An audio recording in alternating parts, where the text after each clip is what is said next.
So for the past 2 days, we've had a lot of really heavy rain out here. But last night especially, it really came down really hard, absolutely all night long.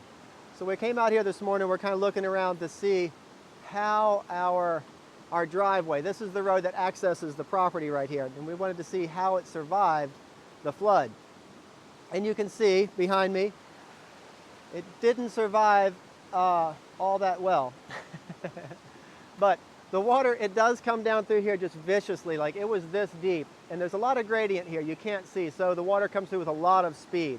And it just eroded our crossing away here and exposed those culvert pipes and filled those culvert pipes up with gravel, so we need to do a lot of work right here before we'll be able to get through here. But anyways, let's go further down and see how we made out on further down.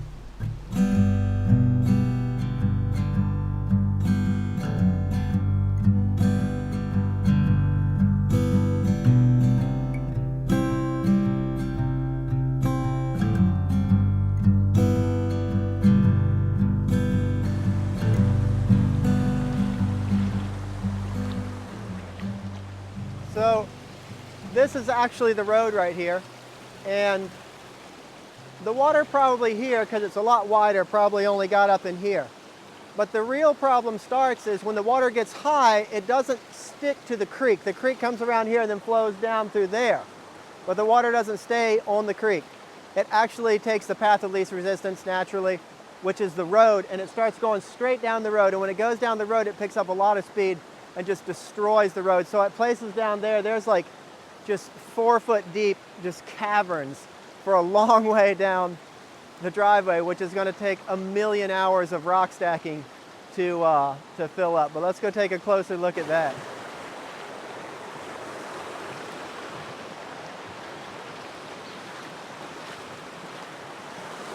So this is the actual road, goes right through here.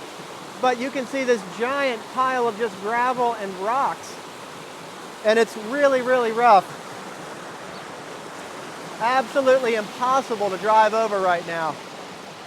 This is going to take a million hours of work, this spot right here.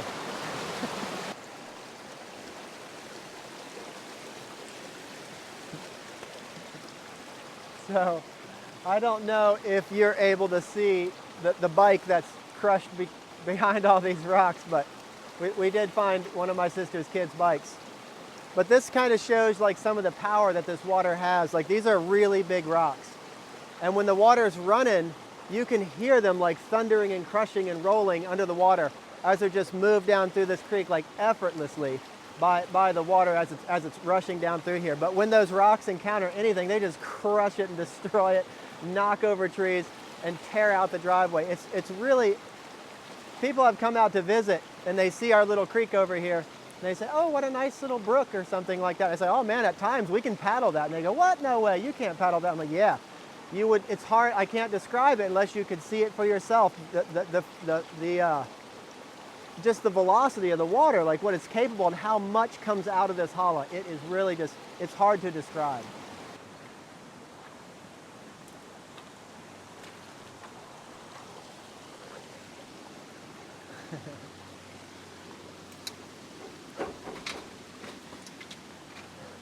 So, here is one of our culvert pipes you can see has washed down here. The good news is somehow it managed to wash all the rocks out, so it's empty, so it's reasonably light for us to move around, so that's kind of good. We might be able to drag it back up there with a couple of tractors and some trucks or something. But yeah, this culvert's a long ways from where it's supposed to be.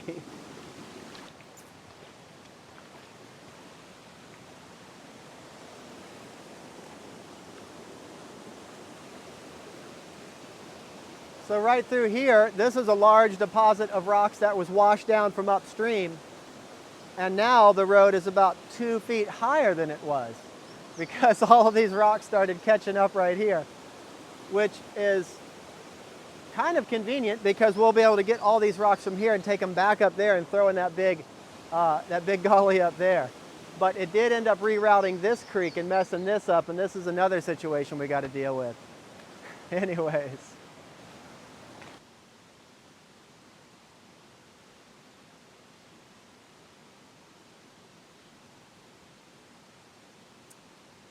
So I'm not sure if on the video you are going to be able to see the magnitude of the damage of our driveway here, but it's catastrophic. This here gully probably is working on 4 feet deep, maybe better in places. And it's a considerable distance here. This is a lot of rocks to move by hand. So yeah, this is another 1,000,000 hours worth of work right here. And I don't know if you can see further down here, that's my sister's truck down there. That is a 4-wheel drive Yukon with some aggressive tires, fairly capable vehicle. But there's no way it's getting any further up the driveway than that. It's not going to make it up to her house, nowhere near. And last night was a disaster. They baked like 400 loaves of bread for their market that they were going to do, and there's no way they got to market. You couldn't get out. I mean, the water was coming down through here 10 feet deep. Anyways, we have a lot of work, and we're not going to be able to do hardly much of it until the water goes down a little bit. But the water does go down quick, so here in a couple hours we're going to start, I don't know, trying to make a plan and figure out where to even start on this. But yeah, but that's what we're going to have to figure out, is how to get organized and how to direct our efforts. So wish us luck. All right, so in a situation like this, one of the most important things is to get resource to the job. Now down there, we're kind of cut off. We can't get anything down to there, no piece of equipment, and we need tools down there. We need resource to be able to move lots of rocks. Lots of rocks. I should say that again, but I already said it twice. But anyways, so our tractor, we can't get it down there, so we can't get down there with a dirt scoop or a blade or anything to actually move rocks around. Now, the dirt scoop and the blade doesn't really work that good anyways when you get down there, because the rocks are all too big and the tractor spins out and it's just so gnarly. And we can't get it there anyways because of that first creek crossing. So to get resource down to the area where we're working, we thought this would be a good opportunity to introduce the new addition to our homestead. Yeah, so without further ado, let's take a look. Here we go. I'm not quite as good as playing Vanna White. But anyway, so yeah, what we have here is a Honda Rubicon 500. It is an 04. We got this a little bit ago, maybe a month ago, 3 weeks ago or something like that. And we wanted to introduce it in a different way, but today is as good as any, I guess. So it was a pile of parts we saw in somebody's yard down there. It hasn't run since we've got here. We'll talk more about that later, but I think today it's going to be a really, really effective tool and earn its place on the homestead. But let's see how it turns out. Let's go ahead and get to work.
Pretty much right off the bat here, I think are going to ask more of the machine than it's capable of.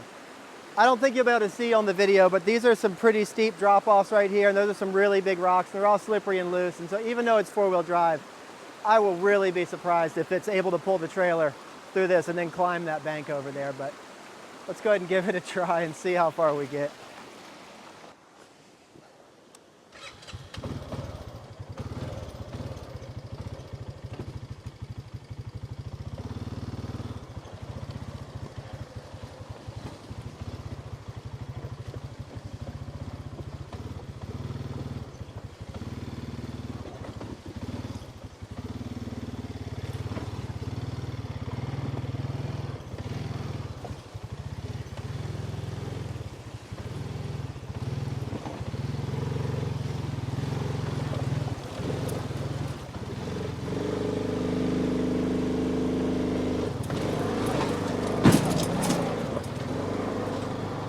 Hey!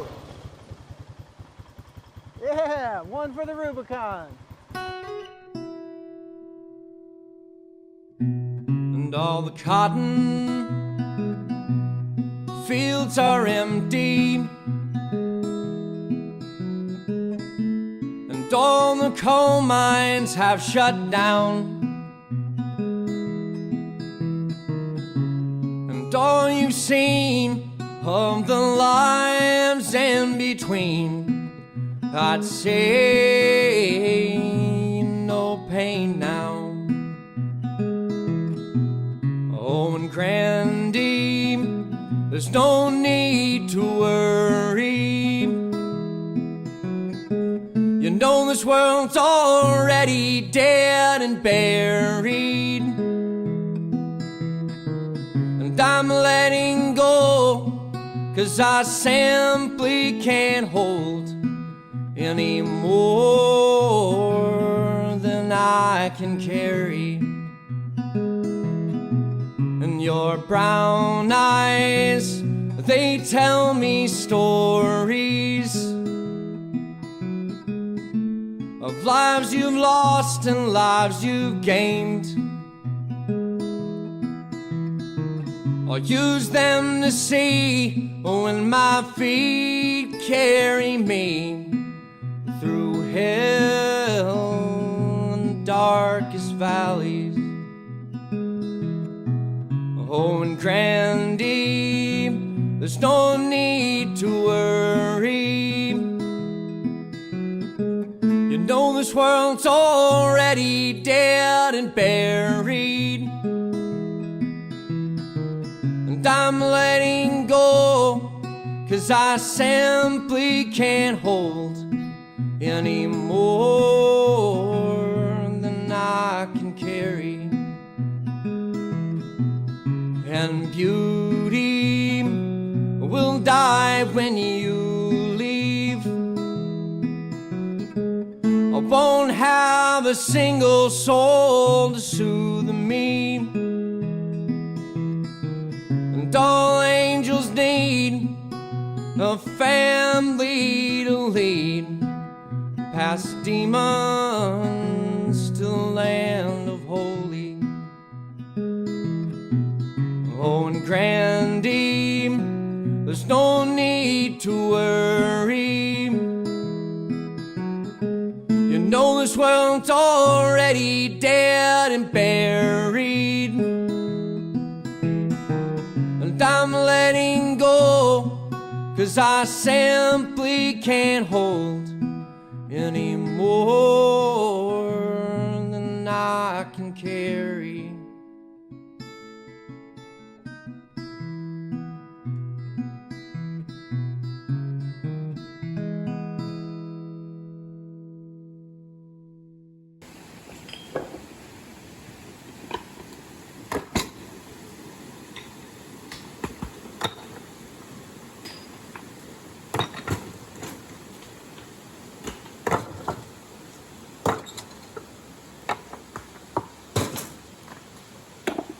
All right, so I'm standing right here where the deepest part of the hole was, and you can kind of see behind me the road is a lot smoother. We moved, I don't know, 1 million rocks, I think, maybe 2 million to be more specific. But here comes my brother-in-law up the road right now. He's going to give her a test run. So yeah, a dramatic improvement. Let's see how it works out for him.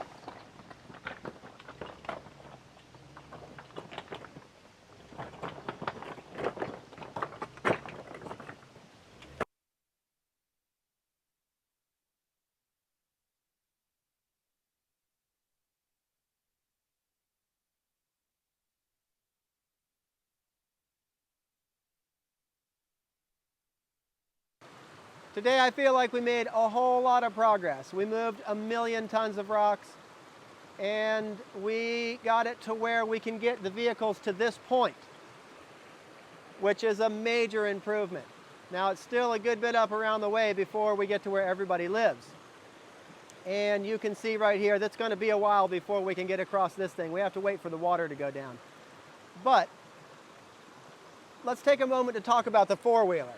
Yeah, okay, the four-wheeler. absolutely invaluable. I feel like today alone, if it just disappeared tomorrow morning when we woke up and it was gone, I would feel like it was worth the money we spent on it. It brought so much value to the job. There's no way we could have got that much work done any other way. You could never get a tractor across here, so all our tractors are stranded up there. The four-wheeler was the only thing we could get down to the site. It got tools down there. We brought the trailer down. It brought, I can't describe, indescribable value.